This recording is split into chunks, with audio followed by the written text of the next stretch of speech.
Good morning and welcome to NFThesis. I'm your host, Anthony Shepard, and let's talk some NFTs. So, I was talking about NFTs in fashion and how it enables made-to-order fashion where you don't have to create more than you know you're going to need. You can create everything to fit the customer perfectly. You can cut down on waste, make everything on a very limited basis, therefore actually bringing kind of a scarcity and a higher value to these items and a more personalization that makes the person who owns it more attached to it. And you have that NFT flex to be able to say, I bought this thing. It makes your value as a customer important because then at any point, a fashion designer or company that you bought from can airdrop you anything. They can airdrop you a coupon, a potential like BOGO, whatever it may be. You are now in the club. You're on the chain forever that you bought this very expensive or high price or very exclusive item, even if it wasn't expensive. You were there to get this thing. I already spoke a lot about the different names getting into this space, and it's a lot. It's Nike, Adidas, Dolce & Gabbana, Louis Vuitton, Gucci, Balenciaga, and a number of other smaller names in the fashion industry, as well as independent designers. And a lot of these larger names aren't just, even though they are fashion, they're not just getting into clothing. A lot of these larger names are getting into metaverse clothing. So there's really a lot of avenues for fashion to exist with NFTs. The first level, as we spoke of, is being able to buy an NFT that represents your stake to a piece of clothing. The next would be buying a piece of clothing in a metaverse, whether it be Decentraland or Avagachi or the Sandbox or whatever metaverse you prefer, Facebook metaverse. You will be able to buy these name brand pieces of fashion that are just pixel clothes for your avatar. And then there's this whole other level of, what if you buy an NFT that represents your stake to a piece of clothing, but that piece of clothing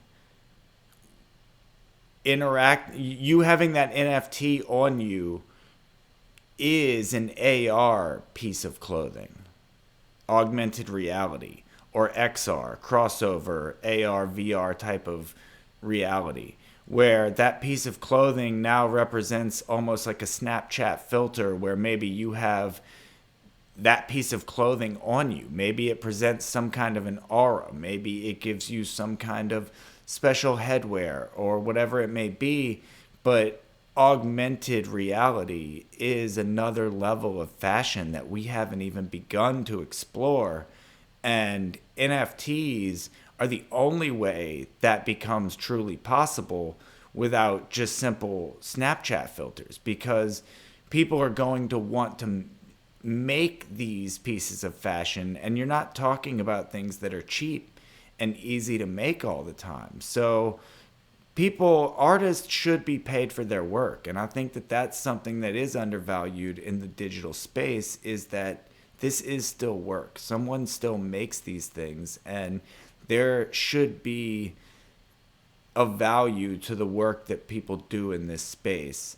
Perhaps Web 2 has given us bad habits in thinking that everything should be free. And the first people to have suffered were the musicians. And the artists have also suffered in this because a digital artist has never been as famous as a painter, and maybe it should have been that way from the beginning. And maybe that's just painting with broad strokes. Maybe there are some digital artists that are just as popular, and maybe now people has actually surpassed what an artist has actually made. but that's all just conjecture. Don't quote me on that. NFTs in fashion and the unlocks that are going to happen there, people's metaverse flexes are going to be important. It's already happening where people are going. If you went to the Dead Mouse concert in Decentraland, you were given free mouse heads, and those mouse heads are now selling for ridiculous prices on the secondary market. And they were given out for free, and it's a wearable that your character has on its head in the metaverse. And these big names in fashion are already getting involved in selling clothes in the real world, selling clothes in the metaverse. Next, it'll be selling clothes in AR.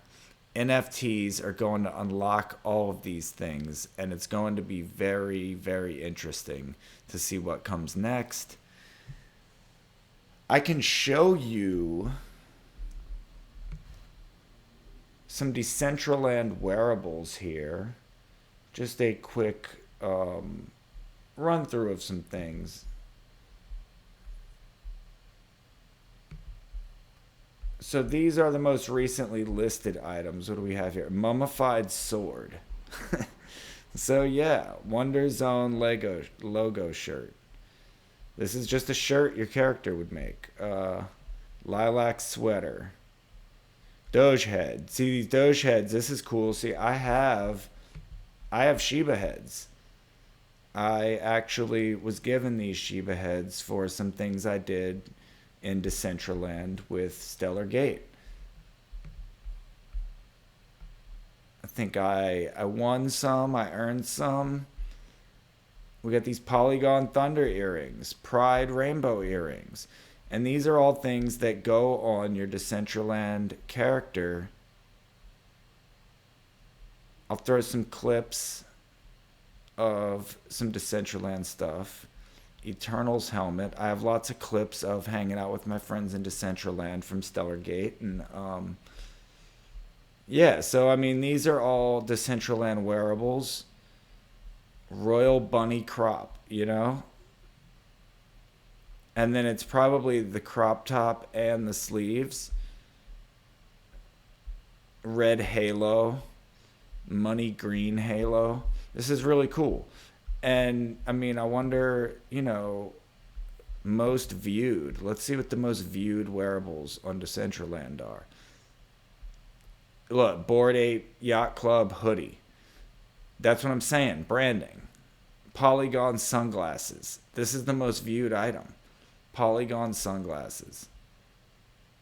Coca-Cola bubble jacket. 1,000 ETH for a Coca-Cola bubble jacket that you wear in the metaverse. NFTs in fashion is gonna be a thing. And anybody who's mad about overpriced JPEGs needs to realize that fashion has always been ridiculously priced. This is nothing new for fashion. This is nothing new for sports.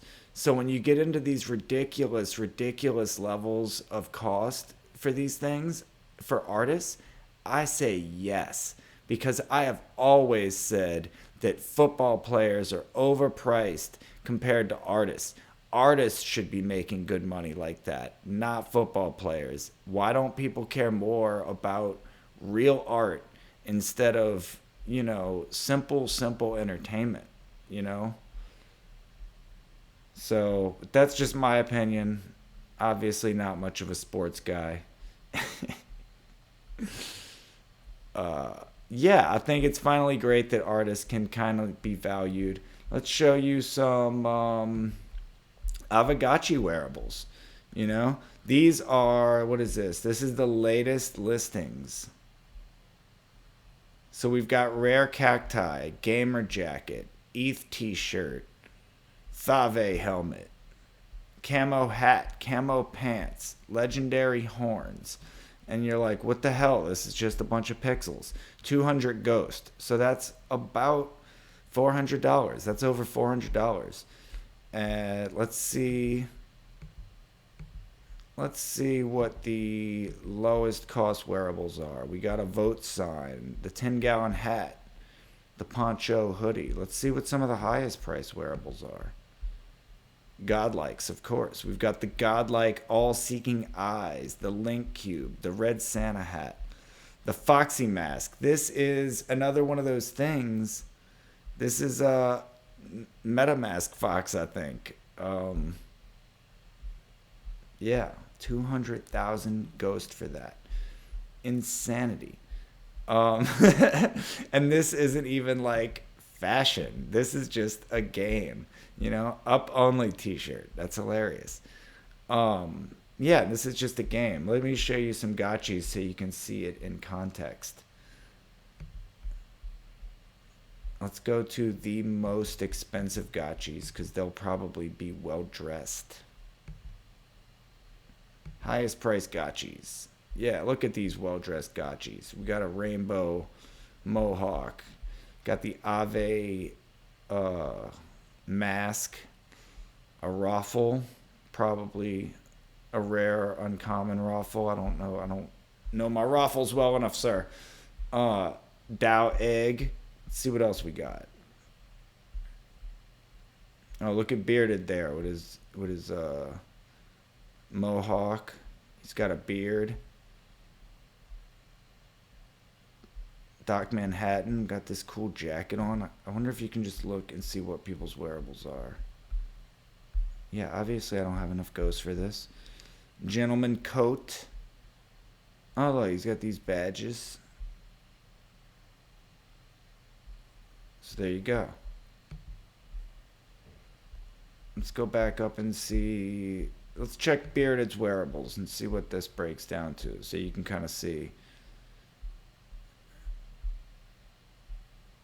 The Golden Cross robe, the Witchy wand, the mythical cacti,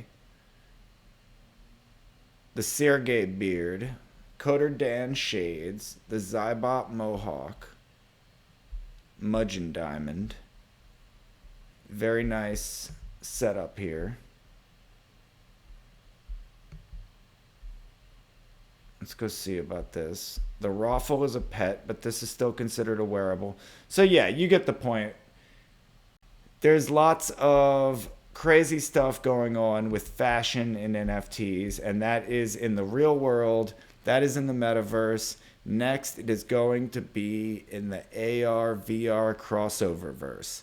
So get ready for that. It's going to be weird and exciting. And to be honest, like, I've never been one to care about fashion either. Not really. It's not something that I totally, rest upon. It's not something I pay a lot of attention to. I've never been into buying very expensive clothing just because of the name that's on it. I do believe in quality, and I do believe in buying things that were not made via illegitimate means and any form of unfair labor. I certainly prefer to support quality products made by ethical companies. It's why I think that NFTs in fashion will be a cool social unlock for boutique designers to be able to do small clothing lines and being able to source their materials ethically, and everyone being able to participate closely with the designers that they choose to, instead of going for fast fashion and things that are overpriced just because of the name. And it's going to be a lot of things going on in the space that we'll be paying attention to. Exciting stuff. And the future is what we make of it. So, as I'm going to keep saying in NFThesis, I want independent artists, and that includes designers, musicians, painters, toy makers, whatever you are. NFTs are a way for you to get out there on the internet, connect with people directly, and provide those people with what you do in the most connected and intimate way possible. I'm really excited to see what the future brings. Good morning.